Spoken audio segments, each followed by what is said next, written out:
Stop slouching and look at me when I'm talking to you. Your behavior tonight is completely... Imagine bringing home a test scored 99 out of 100. You feel proud, maybe even excited, but the first thing you hear isn't "great job." Instead, someone asks, "Why did you miss that 1 point?" Or maybe you remember cleaning your entire room as a kid, vacuuming the floor, organizing your desk, folding your clothes. A parent walks in, glances around, and the only thing they notice is the one shirt left on the bed. Moments like these might seem small, almost forgettable. But for many people, they were not isolated incidents. They were a pattern. If you grew up in an environment where the focus was always on what was wrong instead of what was right, you may have slowly absorbed a quiet message: nothing you do is ever quite enough. And the strange thing is that message doesn't stay in childhood. You might notice it today in subtle ways. You apologize when someone bumps into you. You spend an hour rewriting a simple email because you're afraid of sounding wrong. You reach a major milestone at work, yet instead of celebrating, a voice in your mind whispers that you probably just got lucky. It's a confusing experience because from the outside, your life may look perfectly successful, but internally, it feels like you're constantly being evaluated. What many people don't realize is that childhood criticism doesn't simply disappear once you grow up or leave home. Over time, it transforms. The voice that once came from the outside slowly moves inward until it becomes the voice inside your own mind. And that is where the real story begins.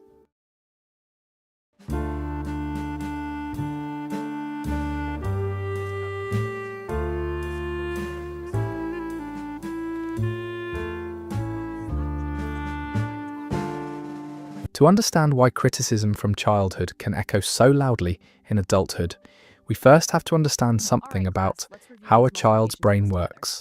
When you're very young, your mind is not built to question authority. In fact, from a survival perspective, it cannot afford to. A child depends completely on their caregivers for food, safety, and emotional security. To the developing nervous system, parents are not just authority figures.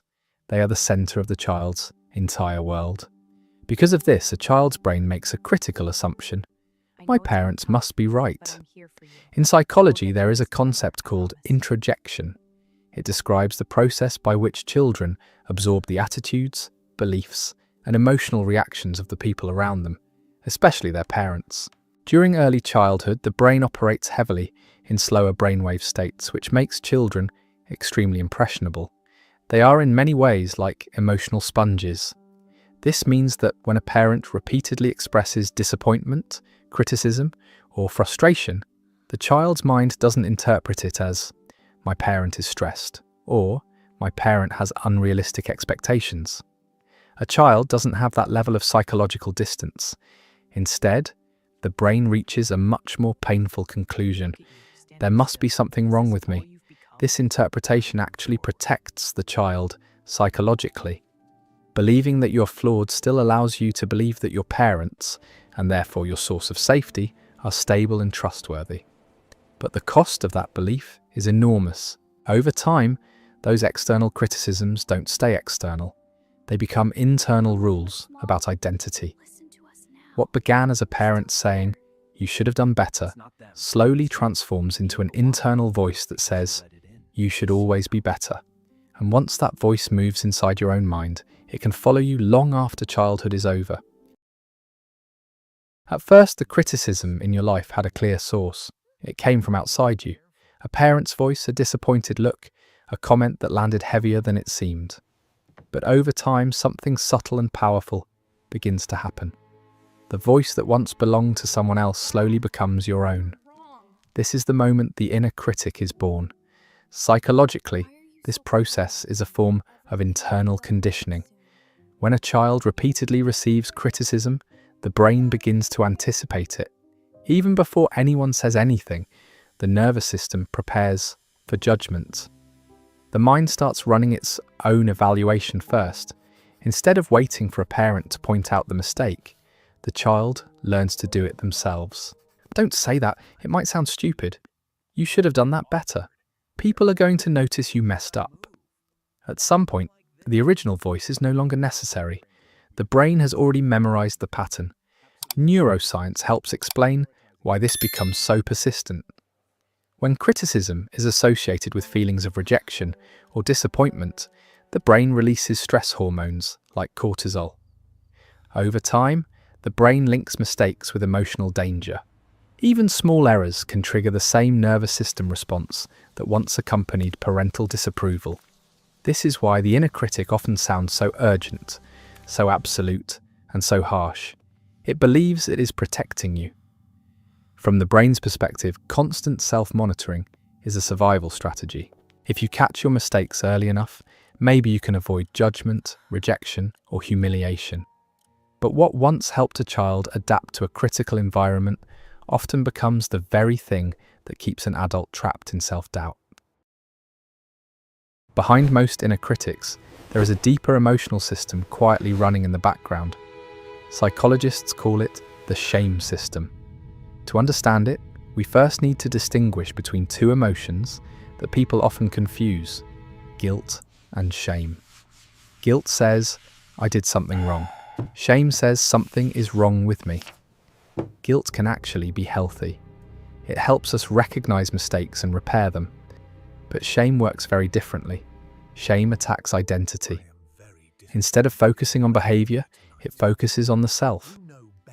Children who grow up with highly critical parents often internalize this shift without realizing it. When criticism happens repeatedly, especially when it's harsh, dismissive, or tied to love and approval, the child stops hearing feedback about behavior. What they hear instead is a message about their worth. Not, "That choice was wrong," but "You are disappointing."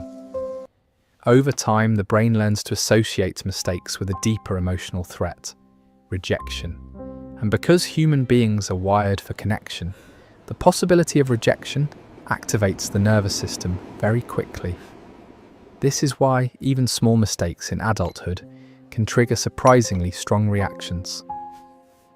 A minor criticism at work, a misunderstood comment in a conversation, or a small failure can suddenly bring a wave of embarrassment, anxiety, or self-doubt. It's not just about the present moment. The shame system is reacting to something much older. For many people who grew up with constant criticism, the real fear was never simply making mistakes.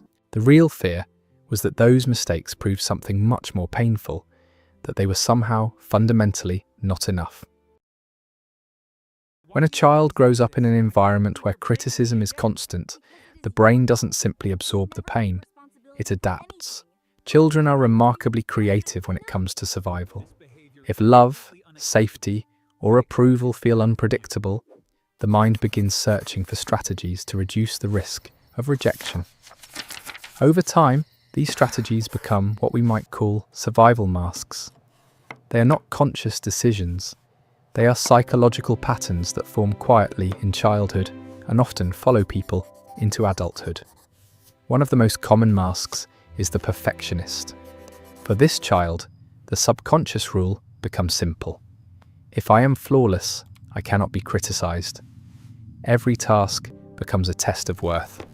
They study harder than everyone else, double-check every detail, and push themselves long past exhaustion. On the surface, perfectionists often appear successful and highly capable, but internally, the pressure never ends. The goalpost keeps moving.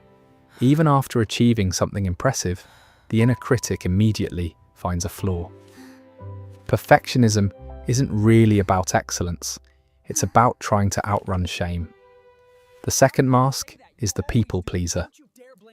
This pattern often develops when children learn that emotional safety depends on keeping others happy.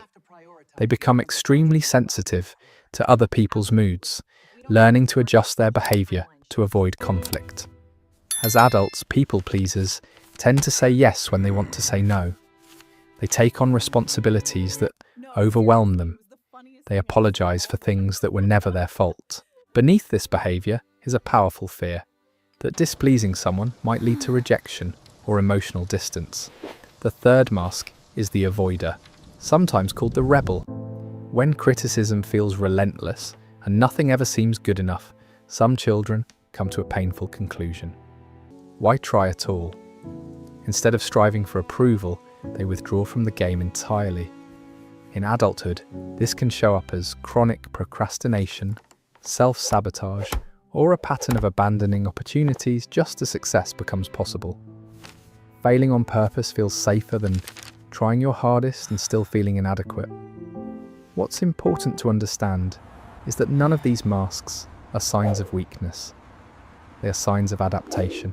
Each one was the mind's attempt to survive in an environment where approval felt uncertain and mistakes felt dangerous. But while these masks may have protected you as a child, they can quietly limit your life as an adult, especially when you no longer need them to stay safe. Another hidden consequence of growing up with constant criticism is something psychologists call hypervigilance. It is a state where the brain becomes highly sensitive to potential threats, especially social threats like judgment, rejection, or disappointment. When a child is frequently criticized, their nervous system begins to learn a simple but powerful lesson. Mistakes are dangerous. Not physically dangerous, but emotionally dangerous. A mistake might lead to anger, disappointment, withdrawal of affection, or humiliation. Over time, the brain adapts by becoming extremely alert to anything that could trigger criticism. In neuroscience terms, the brain's threat detection system, especially the amygdala, becomes more active. Instead of relaxing when things are going well, the mind keeps scanning the environment for possible problems. It's constantly asking questions like, did I say something wrong? Did I miss something? Are people judging me? This pattern doesn't just stay in childhood, it often follows people into adulthood in subtle but exhausting ways. You might reread a message several times before sending it. You might replay conversations in your mind, wondering if you sounded awkward. You might notice small changes in someone's tone or facial expression and immediately assume you did something wrong. To others, this can look like overthinking, but internally, it feels more like being permanently on guard. The brain is trying to prevent the pain it once experienced. By spotting mistakes early, it believes it can avoid criticism altogether. The problem is that a hypervigilant brain doesn't just detect threats, it begins to expect them, even when none are actually present. One of the most surprising outcomes of growing up with highly critical parents is something psychologists sometimes call the high achiever paradox. Many people who experienced intense criticism in childhood grow up to become incredibly driven adults. They earn advanced degrees, build successful careers, and develop reputations for being disciplined, capable, and hardworking. From the outside, their lives may look impressive, even enviable. But internally, the story can be very different. For many high achievers, success isn't fueled by confidence. It's fueled by the quiet fear of not being enough. The motivation isn't always passion or curiosity. It's the hope that the next accomplishment will finally silence the inner critic. If I reach this goal, maybe I'll feel worthy. If I prove myself one more time, maybe the voice will stop. Yet the paradox is that it rarely does. After a promotion, a completed project, or a major milestone, the sense of satisfaction often fades quickly.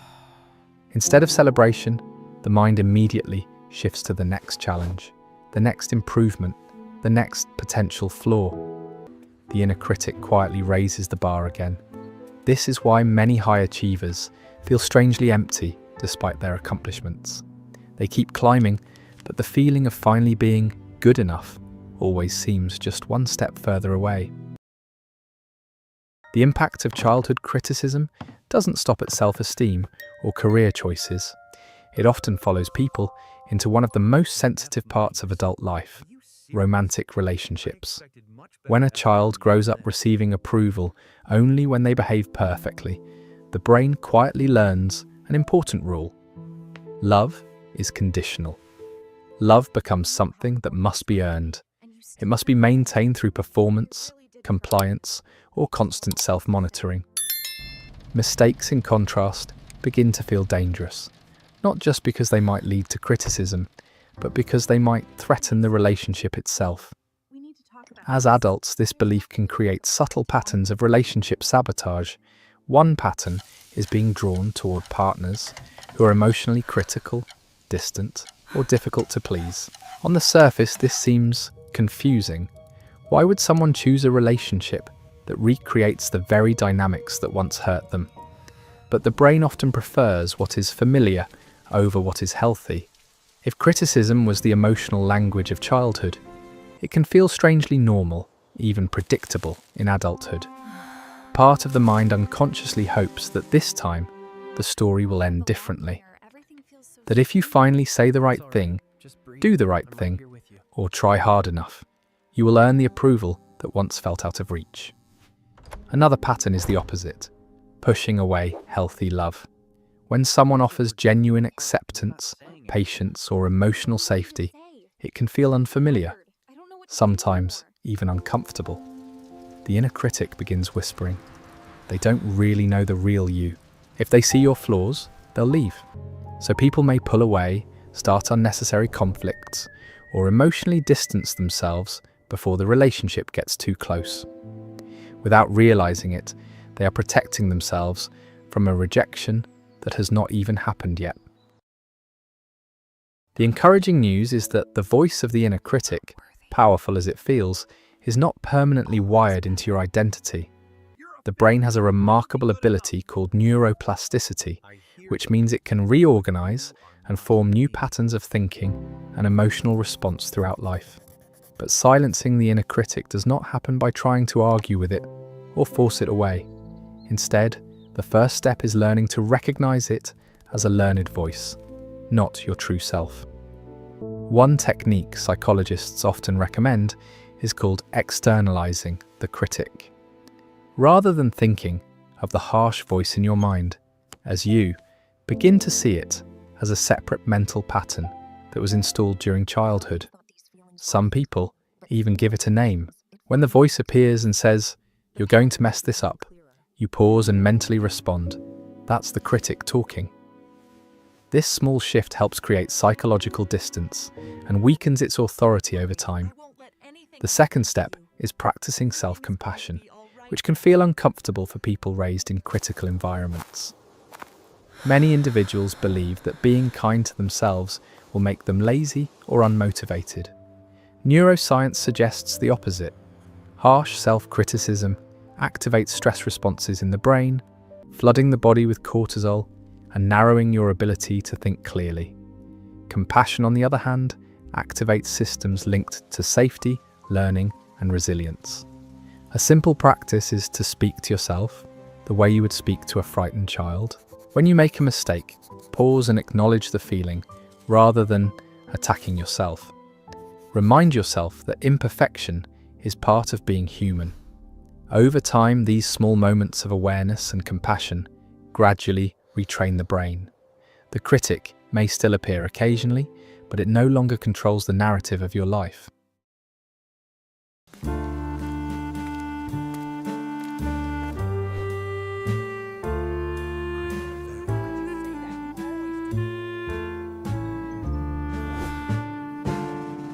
Healing from a critical upbringing does not mean you will suddenly wake up one day and never doubt yourself again.